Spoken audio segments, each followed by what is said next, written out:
Hello दोस्तों, welcome to YTFI channel. Video में आगे बढ़ने से पहले हमारे चैनल को लाइक करें, सब्सक्राइब करें। आज हम आपको नाइजीरिया के 3 ऐसे कबीलों के बारे में बताने जा रहे हैं जो बिना कपड़ों के रहते हैं, सिर्फ पत्तियां लपेटकर। पुराने समय में इंसान जंगलों में रहता था, तब कपड़े नहीं बने थे। ऐसे में सिर्फ माना जा सकता था कि लोग पत्तियां लपेट कर रहते हैं या फिर जानवरों को मारकर उनकी खाल को पहन लेते थे। लेकिन जब लोग धीरे धीरे शहर की तरफ जाने लगे और विकसित हुए और लोगों को कपड़े के बारे में जानकारी हुई, तो उन्होंने कपड़े पहनने का शऊर आया तो उन्होंने कपड़े पहनने शुरू कर दिए और उन्होंने अच्छे कपड़े बनाए, सिलना शुरू किया और फिर डिजाइनों के साथ एक्सपेरिमेंट करने लगे। पर लेकिन आज हम आपको ऐसे लोगों के बारे में बताने जा रहे हैं जो कि 21वीं सदी में भी कुछ ऐसी जनजातियां हैं जो आज भी कपड़े नहीं पहनती हैं, बल्कि ये सिर्फ पत्तियां लपेटती हैं। आज हम आपको ऐसे ही 3 अफ्रीकी जनजातियों के बारे में बताने जा रहे हैं, जिसमें नंबर 1 पर आता है कोमा जनजाति। हदीथी अफ्रीकी वेबसाइट की रिपोर्ट के अनुसार अफ्रीका के नाइजीरिया देश में 3 ऐसी जनजातियां हैं जो कपड़े नहीं पहनती हैं। इसमें सबसे पहली जनजाति का नाम आता है कोमा ट्राइब। कोमा के लोग अलांतिका पर्वत पर रहते हैं। 1961 में इन्हें नाइजीरियन मान लिया गया था। इससे पहले ये जंगलों में इधर उधर भटकते थे। इन्हें नाइजीरिया की नागरिकता नहीं मिली थी, लेकिन 1961 में इन्हें नाइजीरिया मान लिया गया और इन्हें कई गाँव दे दिए गए और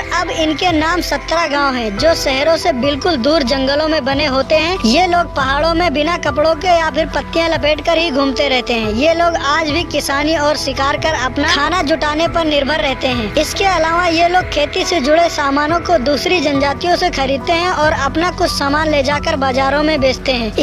इसी तरह इन जनजातियों की जीवन चलता है। और दूसरे नंबर पर जनजाति आती है, उसका नाम है कंबारी जनजाति। कंबारी नाम की एक नाइजीरिया की रहने वाली अलग जनजाति है जो बिना कपड़ों के वो भी लोग रहते हैं। ये नाइगर राज्य में रहते हैं, नाइजीरिया के नाइगर राज्य में रहते हैं। यहाँ के लोग अपने शरीर का सिर्फ और सिर्फ निचला भाग ही ढकते हैं, ऊपरी भाग को हमेशा खुला रखते हैं। कभी कभी कुछ लोग ढकते भी हैं। निचले भाग को भी तभी ढकते हैं जब उन्हें बाजार में अपने खेतों का सामान बेचने जाना होता है। और ये लोग ट्रांसपोर्ट के लिए हमेशा गधों का इस्तेमाल करते हैं। गधे के ऊपर ये अपना सामान लाद कर शहरों में जाकर उसे बेचते हैं और अपने लिए दूसरा सामान खरीद कर वापस लेकर आते हैं। ये अपनी ही कंबारी भाषा का प्रयोग करते हैं। इस जनजाति में एक मर्द 4 महिलाओं से शादी भी कर सकते हैं और इसी तरह ये अपना जीवन व्यतीत करते हैं और एक दूसरे से मिलजुल कर रहते हैं। अब अगली बारी आती है दूसरी जनजाति की, जिसका नाम है जीबू जनजाति। इसका नाम ही अजीब लग रहा है। जीबू जनजाति तराबा राज्य में रहती है। ये भी बिना कपड़ों के रहते हैं। हालांकि शरीर के कुछ ही भागों को ये ढकते हैं। पत्तियों से ही ये अपने लिए बिस्तर भी बना लेते हैं और उसी पर ये रात बिताते हैं। और एक बात ये जानने वाली है, ये उसी नहर से पानी भी पीते हैं जिसमें सभी आम जानवर पानी पीते हैं। उसी नहर का पानी ये लोग भी पीते हैं। शादी के लिए पुरुष को महिला के घर वालों की आर्थिक तौर पर 5 सालों तक देखभाल करनी पड़ती है। यानी उनके घर वालों का जो भी खर्चा आता है वो आदमी को उनके 5 सालों तक उसकी देखभाल करेगा। इसी बीच पुरुष और महिला नजदीक भी आ जाते हैं और इन 5 सालों में प्रेग्नेंट नहीं हुई तो फिर माना जाता है कि ऊपर वाला इनकी शादी के खिलाफ है और उसकी शादी नहीं होती है। अगर वो प्रेग्नेंट हो जाती है तो वो दोनों करीब आते हैं और फिर एक दूसरे के घर जाकर वो शादी कर लेते हैं। लेकिन पुरुष को 5 सालों तक पहले उनके घर का पूरा खर्चा पानी उठाना पड़ता है। ऐसे ही जानकारी के लिए हमारे चैनल को लाइक करें, सब्सक्राइब करें और अगर आप किसी ट्राइब के बारे में जानते हैं तो हमें बताएं, हम उस पर जरूर वीडियो बनाएंगे।